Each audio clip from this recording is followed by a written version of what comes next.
കുട്ടികളുമായിട്ട് വീട്ടിൽ താമസിച്ചതിന് ശേഷം ഈ പെൺകുട്ടി ആത്മഹത്യക്ക് ശ്രമിച്ചതായിട്ട് ആ പരിസരത്തുള്ള പറഞ്ഞാണ് നമ്മുടെ ടീം മെമ്പേഴ്സ് പറയുന്നത്. ശ്രമിച്ചു മോന് കോട്ട് വരുമായിരുന്നു. അങ്ങനെ മോന് പിന്നെ ആശുപത്രിയിലൊക്കെ കൊണ്ടുചെല്ലുമ്പോൾ ഇങ്ങനെ കണ്ടിച്ചാണ് വസ്ത്രം ദൂരെ എറിഞ്ഞാണ് ഐസിയുലൊക്കെ കിടത്തുന്നത്. അപ്പോൾ അങ്ങനെ മേഡം ഇവര് പിള്ളേരും വീട്ടിൽ വന്നപ്പോഴേ അപ്പന് പിന്നെ പണിയാനൊന്നും ഷുഗർ പ്രഷർ ഇങ്ങനെയൊക്കെ കൈയും കാലും ഒക്കെ വിറവൽ പിന്നെ പണിക്ക് പോകാതായി. പിന്നെ ഞാനാണ് അധ്വാനിക്കാൻ പോകുന്നത്. അപ്പോൾ ഈ കുഞ്ഞുങ്ങൾക്ക് പോറ്റണ്ടേ. അപ്പോൾ ഞാൻ എന്ത് ചെയ്ത് ആ ആശുപത്രിയിലെ ചീട്ട് കൊണ്ടുവന്ന് അഡ്വക്കേറ്റിനടുത്ത് കാണിച്ചു. ചീട്ട് മേടിച്ച് പിന്നെ മോള് ഇതെല്ലാം കഴിഞ്ഞ് വീട്ടിൽ വന്നു.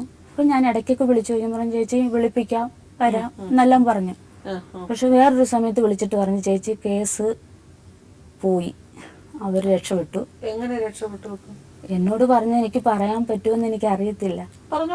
നോട്ട് കേട്ട് കൊടുത്താ നീതിപീഠത്തിന്റെ മുമ്പിലിരുന്ന് തന്നെയാണ് സംസാരിക്കുന്നത് ചേച്ചി. നിങ്ങള് നോട്ട് കൊടുത്ത് അവര് നോട്ട് കേട്ട് കൊടുത്ത് രക്ഷപ്പെട്ടു സ്മിതയെ എന്ന് ഗുമസ്തൻ വിളിച്ചിട്ട് പറയും. എന്തോന്ന് നോട്ട് കൊടുത്ത് എങ്ങനെ അയാൾ എന്താ രക്ഷപ്പെട്ട? എന്തോ അയാൾക്ക് ആ കേസിൽ നിന്ന് ഒഴിവായി, കേസില്ലാതാക്കി. അപ്പം എൻ്റെ അയൽവക്കത്തുള്ള ചില ആൾക്കാരൊക്കെ പറഞ്ഞ്, പാർട്ടിയുടെ ഒക്കെ ആൾക്കാർ പറഞ്ഞു ചേച്ചി അവൾക്ക് എത്ര വയസ്സുണ്ട് ചേച്ചി, അവൾക്കൊരു ജീവിതം കൊടുക്കട്ടെ ചേച്ചി, ഇനി അതിനൊന്നും വിലങ്ങാടി ആകരുത്, നിങ്ങൾ അവൾ ജീവിക്കട്ടെ, കൊച്ചുങ്ങളെ നോക്കൂ എന്നെല്ലാം പറഞ്ഞാണ് ആ ആളെ നമുക്ക് നിയമപ്രകാരം കല്യാണം കഴിക്കാൻ പറ്റത്തില്ല. അപ്പം മാലയിട്ടു സ്വീകരിച്ചു. നമ്മൾ നല്ല മനസ്സുള്ളവർ ചിന്തിക്കുന്നത് ഒരു പെൺകുഞ്ഞ് ജീവിക്കട്ടെ എന്ന് വിചാരിക്കും, രണ്ട് കുഞ്ഞുങ്ങളുമായിട്ട് ജീവിക്കട്ടെ. അത് പിന്നല്ലേ നിയമവും കാര്യങ്ങളും ഒക്കെ. ഒരു കൊച്ച് രണ്ട് പിള്ളേരെയും കൊണ്ട് ഒരു പെൺകൊച്ചിങ്ങനെ താമസിക്കുന്നു, ആവട്ടെ, നല്ലോണം നോക്കുന്നവനാണെന്നുണ്ടെങ്കിൽ എനിക്ക് അതിനോട് യോജിക്കാൻ പറ്റിയില്ല. അപ്പം ചില സംസാരങ്ങള് പിള്ളേര് ബാധ്യതയാകുന്ന സംസാരങ്ങള്. അതെ അതെ അതെ, അമ്മ വേണ്ടേ നോക്കാൻ, അമ്മ വേണമല്ലോ കുട്ടികളെ നോക്കാൻ. അച്ഛൻ എളുപ്പം പോകാം, പക്ഷെ ഒരു അമ്മയ്ക്ക് പോകാൻ പറ്റത്തില്ല. വലിയ പ്രശ്നം തന്നെയാണ്. അപ്പൊ അങ്ങനെ ആയപ്പം ഞാനും മോളെ വെറുത്തു. ഞാൻ മോളെ വെറുത്തു. കാരണം അത്രയും കഷ്ടപ്പെട്ട എന്നെ മോള് മറന്നു. എനിക്കത് സഹിക്കാൻ പറ്റിയില്ല.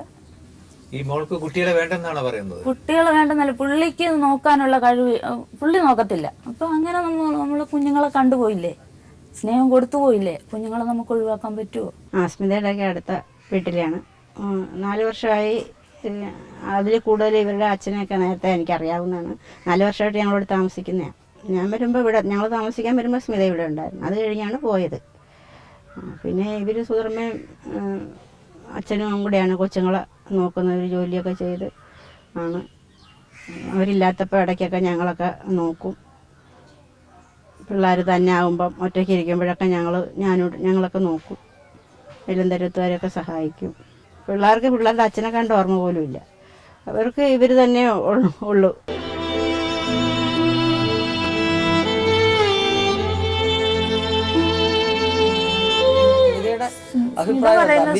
എന്തോ പറഞ്ഞോട്ടെ, അയാളൊരു പുതിയ മനുഷ്യൻ ഒരു സ്ത്രീക്ക് ജീവിതം കൊടുത്തു, അതോടുകൂടി അയാളുടെ ഡ്യൂട്ടി കഴിഞ്ഞു. ഇനി അയാൾക്ക് ചിലപ്പോൾ കുട്ടികൾ നാളെ ഉണ്ടാവുമായിരിക്കും. അയാളുടെ കുടുംബം അയാളുടെ അഭിപ്രായം പറഞ്ഞു, ഈ കുട്ടികളെ ഞാൻ നോക്കാൻ ആളല്ല എന്ന് പറഞ്ഞു. അയാളുടെ ജീവിതത്തിൽ ജെന്യുവിൻ.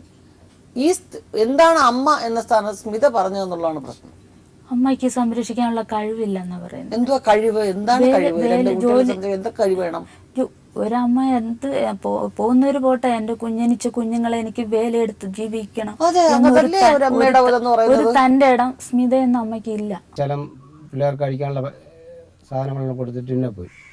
പിന്നെ ഇങ്ങനെ പോയി. പിന്നെ എവിടെ പോയി നമുക്ക് കൃത്യമായിട്ട് അറിയത്തില്ല. അപ്പോൾ ഒരു തവണ അങ്ങനെ കലവരുണ്ടെന്ന് ഞാൻ അറിഞ്ഞു. പിള്ളേർ കൂടുതൽ തള്ളാക്കാൻ ആഗ്രഹിക്കാത്ത വല്യപ്പനും വല്യമ്മയും ഞങ്ങൾ അവളെ വളർത്തിക്കൊണ്ടിരിക്കുന്ന അവർ മക്കളെ തന്നെ അച്ഛാന്ന് മാത്രമേ വിളിക്കത്തില്ല, അല്ലെ വെല്ലിച്ചാന്ന് വിളിക്കത്തില്ല. അപ്പോൾ അതൊക്കെ തന്ത ഞാനാന്ന് പറഞ്ഞാൽ അതും കണ്ടില്ല. അതുകൊണ്ട് തന്ത കണ്ടിട്ടില്ല. 2-3 പ്രാവശ്യം. അപ്പൊ നിങ്ങൾക്ക് എന്തെങ്കിലും കൊടുക്കുമോ പിടിക്കുമോ? എന്തെങ്കിലും വരുമ്പോ എന്തെങ്കിലും പിള്ളേർക്ക് കഴിക്കാനുള്ളത് എന്തെങ്കിലും കൊടുക്കും.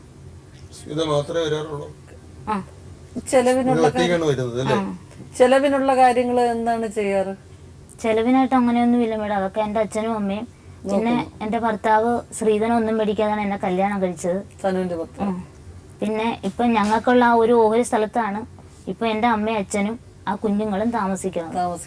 ഭർത്താവിന്റെ പേരെന്താ? ശിവൻ. ചിറ്റപ്പന്റെ സ്ഥാനം നിൽക്കുന്ന ഒരു മനുഷ്യൻ. അങ്ങേര് ഒരു മുഖമുറിച്ചിലും ഇല്ലാതെ നോക്കുന്നു എന്ന് പറഞ്ഞു കഴിയുമ്പോൾ ദൈവം ഏതെങ്കിലും രീതിയിൽ എന്തെങ്കിലുമൊക്കെ സഹായം നമുക്ക് ചെയ്യുമല്ലോ. അപ്പൊ അവരൊക്കെ ഉണ്ടല്ലോ എന്നുള്ളൊരു വിശ്വാസം ആയിരിക്കാം ചിലപ്പോൾ സ്മിതയ്ക്ക്. അവരെല്ലാവരും ഉണ്ട്, നമ്മൾ നോക്കും, എൻ്റെ കുഞ്ഞുങ്ങൾ വെറുതെ ആവത്തില്ല എന്നുള്ളതായിരിക്കാം. പക്ഷെ എന്നിരുന്ന എന്തൊക്കെയാണെങ്കിൽ തന്നെയും നമുക്ക് നമ്മുടെ മനസ്സിന്റെ ഏറ്റവും വലിയ സംശയം എന്ന് പറയുന്നത് എൻ്റെ കുഞ്ഞിനെ എനിക്ക് വേണം, എൻ്റെ കുഞ്ഞുങ്ങളെ എനിക്ക് വേണം, അതിനുവേണ്ടി ഞാൻ എന്തും സഹിക്കൂ എന്ന് പറയുന്ന ഒരു മാനസികാവസ്ഥ സ്മിതയ്ക്ക് ഒരിക്കലും ഇല്ല.